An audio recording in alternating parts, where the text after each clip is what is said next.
बीच हमारे साथ बैतूल से सांसद दुर्गादास उइके जी जुड़ रहे हैं। सर, बहुत स्वागत है आपका न्यूज़ 24 मध्य प्रदेश छत्तीसगढ़ पर।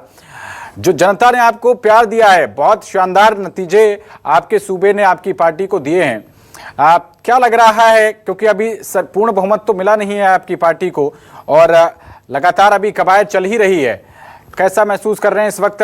धक धक वाला कुछ माहौल लग रहा है आपको?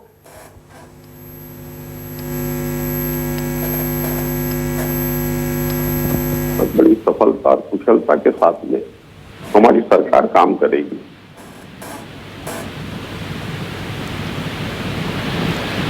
आपकी आवाज सर स्पष्ट नहीं आ रही है, क्या आप जवाब दोहराएंगे सर? मैं कह रहा था कि हम फिर से क्या है कि तीसरी बार जी हमारी गठबंधन की सरकार हमारी बन रही है और यशस्वी प्रधानमंत्री श्री नरेंद्र मोदी जी के कुशल प्रेरक नेतृत्व में हम पूरी सक्षमता के साथ में 5 साल हमारी सरकार केंद्र में रहने वाली है। जी, और ठीक है, केंद्रीय मंत्रिमंडल में आप अपनी भूमिका क्या देख रहे हैं? क्या मैं ये समझूं कि मैं इस वक्त केंद्रीय मंत्री से बात कर रहा हूं? देखिए, हमारी पार्टी अनुशासित पार्टी है और शीर्षक नेतृत्व तय करता है कि किसको क्या जिम्मेदारी देना है। हम तो एक कार्यकर्ता के रूप में क्या है, एक सिपाही है। शीर्षक नेतृत्व जो भी जिम्मेदारी देता है उसको अक्षरशः पालन करने का प्रयास करता है।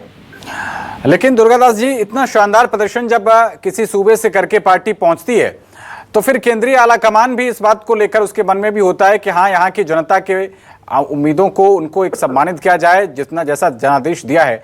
तो ये चीज तो आपके भी मन में होगी।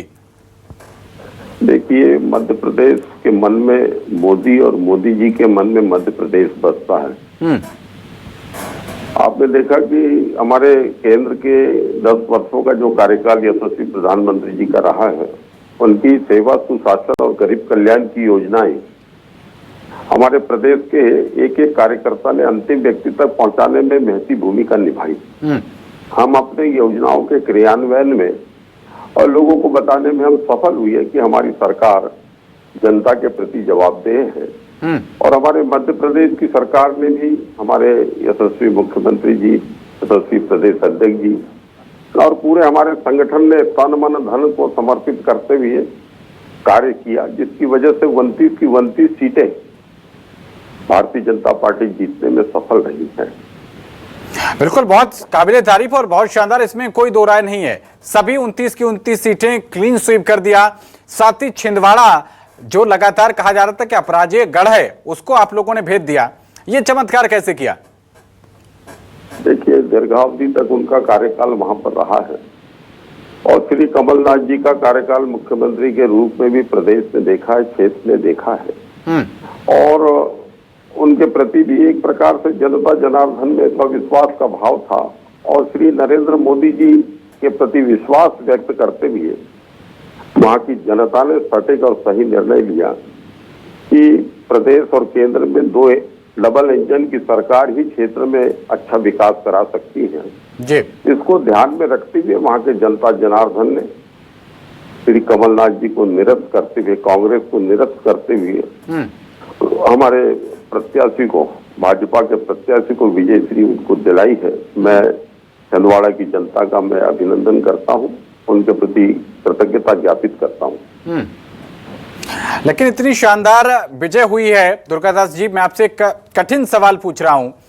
क्या आप चाहते हैं कि अब पूरे देश का नेतृत्व मध्य प्रदेश से कोई करे? क्योंकि पूर्ण बहुमत तो नहीं है। अगर पार्टी को पूर्ण बहुमत होता तो निर्विवादित तौर पर प्रधानमंत्री मोदी रहते, लेकिन जिस सूबे ने सभी की सभी सीटें दी हैं, क्या वो सूबा देश का नेतृत्व करने का सपना देख सकता है?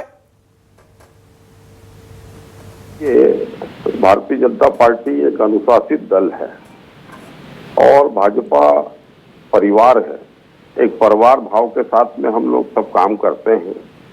हमारा नेतृत्व देश के यशस्वी प्रधानमंत्री श्री नरेंद्र मोदी जी कर रहे हैं और आखिरी तक हम उन्हीं के नेतृत्व में हम अपने भारत को विकसित राष्ट्र बनाने की दिशा में सभी हम तपस्यारत हैं। और 2047 तक ये भारत स्वर्णिम भारत बन सके, दुनिया की एक नंबर की अर्थव्यवस्था बन सके, इस दिशा में हम सब मिलजुल कर हमारे यशस्वी प्रधानमंत्री जी के कुशल प्रेरक नेतृत्व में हम सब भाई मिलकर काम करने वाले हैं। प्रधानमंत्री के तौर पर नरेंद्र मोदी ही आप लोगों की पहली पसंद रहेंगे, मध्य प्रदेश के सभी चुने हुए सांसदों की पसंद? पूरे 100% हमारे पूरे मध्य प्रदेश के सभी भाई बहन जो विजित हुए हैं, उनके एकमात्र नेता हमारे यशस्वी प्रधानमंत्री नरेंद्र मोदी जी हैं और उन्हीं को प्रधानमंत्री जी के रूप में हम तीसरी बार देखना चाहते हैं। मोदी की गारंटी सबसे ज्यादा डिसाइडिंग फैक्टर रही है मध्य प्रदेश में, या फिर जहां पर जो लाडली बहना योजना चल रही थी इसको आप एक डिसाइडिंग फैक्टर मानते हैं, या फिर दोनों? दुर्गादास जी, देखिए क्या है कि योजनाएं जो लोगों को प्रभावित करती है वो सच्चे अर्थों में अंतस छूने वाली है। भारतीय जनता पार्टी के यशस्वी प्रधानमंत्री जी के कुशल प्रेरक नेतृत्व में जितनी भी सेवा, सुशासन और गरीब कल्याण की योजनाएं हैं, ये योजनाएं उनके अंतर चेतना से निकली हुई, अंतर वेदना से निकली हुई योजनाएं हैं। उनको चूंकि वो जमीन के व्यक्ति रहे हैं, उनने जो जो योजनाएं हमारी बनी है, भाजपा की जो भी योजनाएं अंतिम व्यक्ति तक पहुंची है, वो सच्चे अर्थों में उनके जीवन में खुशियां भरने वाली योजनाएं हैं, उनके जीवन में बदलाव लाने वाली योजनाएं हैं। और निश्चित रूप से ये सभी जितनी एक एक योजनाओं की समीक्षा यहाँ प्रासंगिक नहीं है, किंतु हम सबको विश्वास है कि हम मध्य प्रदेश ही नहीं, देश के अंदर जहाँ जहाँ हमारी सरकारें हैं जी, वहाँ विकास की गंगा प्रवाहित हो रही है, लोग प्रसन्न हैं। दुर्गादास जी, डबल इंजन सरकार की बार बार बात की जा रही थी, लेकिन इस बार आपके केंद्र सरकार का इंजन उतना मजबूत दिखाई नहीं पड़ रहा है।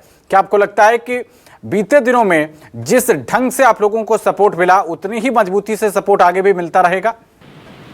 वो निश्चित जहाँ कहीं कुछ त्रुटियां हुई होगी, जहाँ कुछ है उसकी शीर्ष नेतृत्व समीक्षा करेगा और निश्चित रूप से हम मिलजुल कर फिर से आगे बढ़ेंगे। दुर्गादास जी, अब हम आते हैं थोड़ा सा एक और कठिन सवाल पे। पड़ोसी राज्य उत्तर प्रदेश बिल्कुल सटा हुआ राज्य है, भारतीय जनता पार्टी की सरकारें मध्य प्रदेश और उत्तर प्रदेश दोनों में है, लेकिन वहां पर इतना कमाल क्यों नहीं हो पाया? क्या खामी आपको लगता है वहां रह गई होगी? देखिए, हमारा शीर्ष नेतृत्व उसकी समीक्षा कर रहा है और जहां जहां भी जो कुछ भी त्रुटियां रही होगी, जहां भी जो कुछ कमियां रही होगी, हम आत्म समीक्षा करने के बाद में उसमें सुधार करेंगे और फिर से हम एक अच्छी दिशा में यात्रा कर पाएंगे। दुर्गादास जी, एक बयान काफी ज्यादा वायरल हुआ था, आपके आलोचक यह बात कहते हैं कि जब जेपी नड्डा ने यह बात कहा कि अब हम आत्मनिर्भर पार्टी हो गए हैं और हमको आरएसएस की अब जरूरत नहीं है, क्या इस बयान का असर कहीं ना कहीं उत्तर प्रदेश में हुआ? इसका असर हुआ कुछ? नहीं, हमारे यशस्वी राष्ट्रीय अध्यक्ष हमारे दल के लिए शुभंकर है जी। उनके कहने का भाव ये नहीं था। हकीकत में इलेक्ट्रॉनिक, प्रिंट मीडिया और अन्य लोगों ने उसको तोड़ मरोड़ करके क्या है कि जनता के सामने प्रस्तुत किया है, इसलिए उसका कोई ऐसा असर जैसा कोई विषय नहीं है। चलिए, बहुत शुक्रिया आप दुर्गादास जी, आपने हर सवाल का बेबाकी से जवाब दिया। न्यूज़ 24 के साथ आप जुड़े और आपको जीत की बहुत शुभकामनाएं।